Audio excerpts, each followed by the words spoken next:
আজকে বানানো হবে দই কাতলা। তার জন্য কাতলা মাছ নিয়ে নিয়েছি। দেখো, দই কাতলার জন্য কাতলা মাছগুলো কিন্তু খুব সুন্দর বড় বড় পিস। দই কাতলার জন্য আমি মাছটা আগে ধুয়ে পরিষ্কার করে নিয়ে আসি।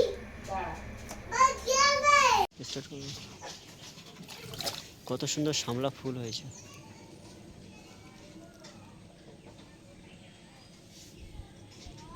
শামলা দিয়ে একটা রেসিপি বানাবো কবে থেকে ভাবছি, কিন্তু আর হয়ে উঠছে না আমার। মাছ ধুয়ে নিচ্ছে তোমাদের দিদিভাই। মাছগুলো কিন্তু একদম দারুণ। এখানে দেখো, দই কাতলার জন্য আমি এখানে কাতলা মাছ নিয়ে নিয়েছি। আমার রান্নাঘরে কিন্তু দই কাতলাটা নতুন, তো তার জন্য সবাই দেখবে বন্ধুরা আমি কিভাবে বানাচ্ছি।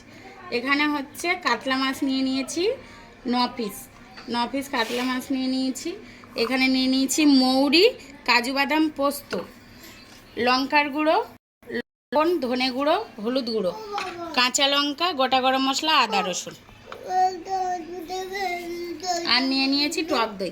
টক দইটা কিন্তু সুন্দরভাবে ফেটাতে হবে, তার জন্য আমি এই যে অনেকটা ফেটিয়ে রেখেছি, এবার আরও ফেটিয়ে নেব। আমি কাজু বাদাম, মৌরি আর পোস্তটা পেস্ট বানিয়ে নেব। আর এখানে হচ্ছে কাঁচা লঙ্কা, আদা রসুনটাও পেস্ট হবে, আর পেঁয়াজটা একটু বেশি করে পেস্ট হবে। আর এখানে আমি নুন, হলুদ আর তেল দিয়ে মাছটাকে ম্যারিনেট করে রাখবো। মাছটা ভাজতে হবে অবশ্য।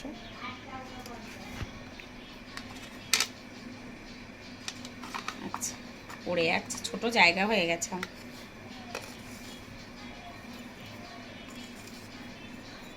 আমি রান্নাটা সর্ষের তেলের উপরেই করব, পুরো রান্নাটাই। এবার উপর থেকে দিয়ে দেব হচ্ছে আমি 1 চা চামচ তেল দিয়ে, এবার আমি সুন্দর করে মাছটাকে ম্যারিনেট করে মাছটা ভেজে নেব। কড়াইতে আমি একটু বেশি পরিমাণে সর্ষের তেল দিয়ে দিচ্ছি। তেলটা গরম হয়ে গেছে, আমি মাছটা ভেজে নেব।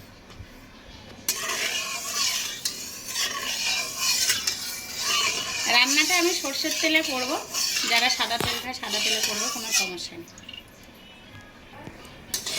তেলটা আমার সুন্দর গরম হয়েছে দেখো। এবার আমি মাছগুলো দিয়ে দেব।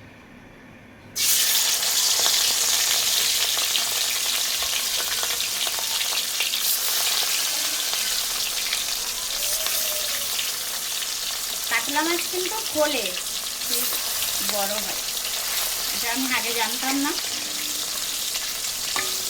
এখন জানি।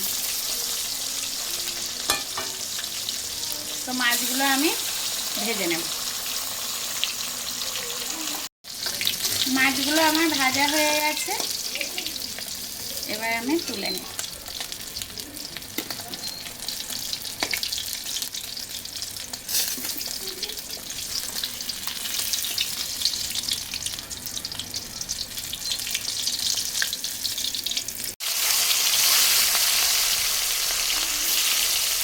আর যে মাছগুলো সেগুলো আমি ভেজে নিচ্ছি।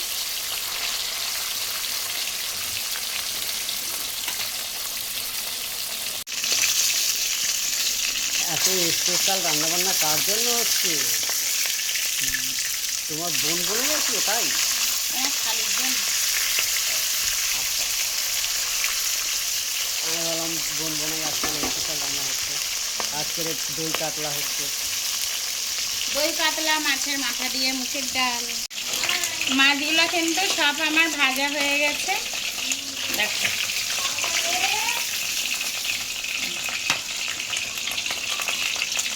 এবার এই তেলেই আমি রান্নাটা করে নেব।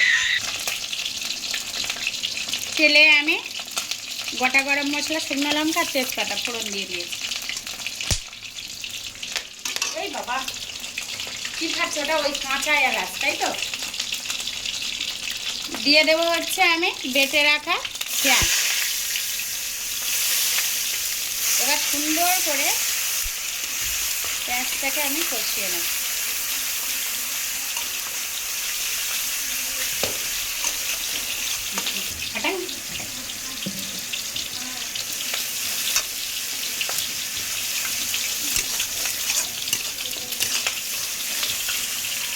পেঁয়াজটা ভাজা ভাজা হয়ে গেছে, এবার আমি দিয়ে দেবো আদা রসুন বাটা। দিয়ে আবারও আমি সুন্দর করে কষে নেব।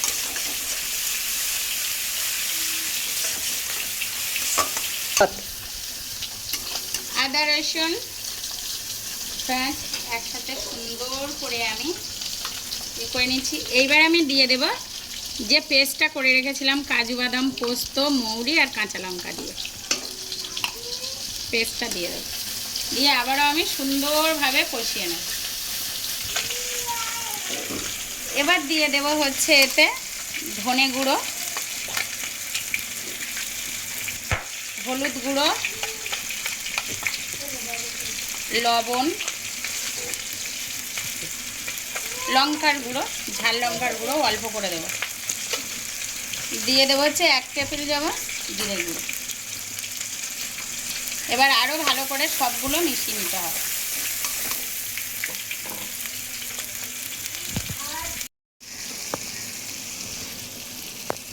আমার মাথা গরম করে করে মানে শান্তি নেই। আমার মাথা গরম না করলে এদের মানে আমার বাপ বেটিতে আমার মাথা না গরম করলে এদের শান্তি হয় না। এদের জ্বালিয়ে মারলো। দেখ রান্না করছি তো অসহ্য করে মারতেছি যেন। রান্না বান্না ছেড়ে মনে হয় কি চলে যায় একদিকে। অদ্ভুত তো চিবিয়ে খেলাম মাছ। দেখ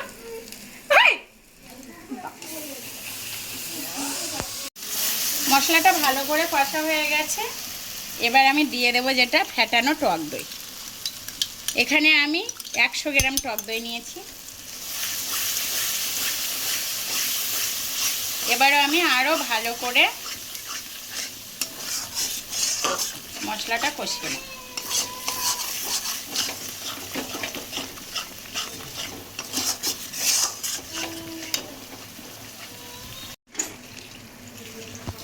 মশলা থেকে দেখো কত সুন্দর তেল ছেড়ে দিয়েছে আমার। দেখো একদম দারুণ শোনা, তাই না? দারুণভাবে তেলটা ছেড়ে দিয়েছে। তার মানে আমার কিন্তু মশলাটা কষা হয়ে গেছে। এবার আমি জল দিয়ে দেব। এইবার আমি জল দিয়ে দিচ্ছি, পরিমাণ মতো জল দিয়ে দেবো।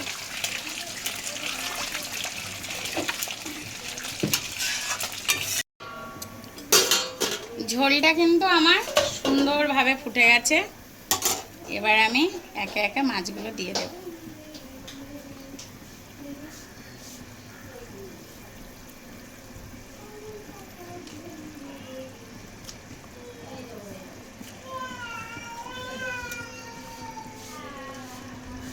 এবার আমি ভালো করে ফুটিয়ে নেব। আমার কিন্তু হয়ে গেছে। এবার আমি ধনেপাতা ছড়িয়ে নামিয়ে নেব। দেখে কেমন লাগছে বলো? আমি নতুন রান্না করছি, মানে এই দই কাতলাটা নতুন করছি। এবার আমি ধনেপাতা দিয়ে নামিয়ে নেব।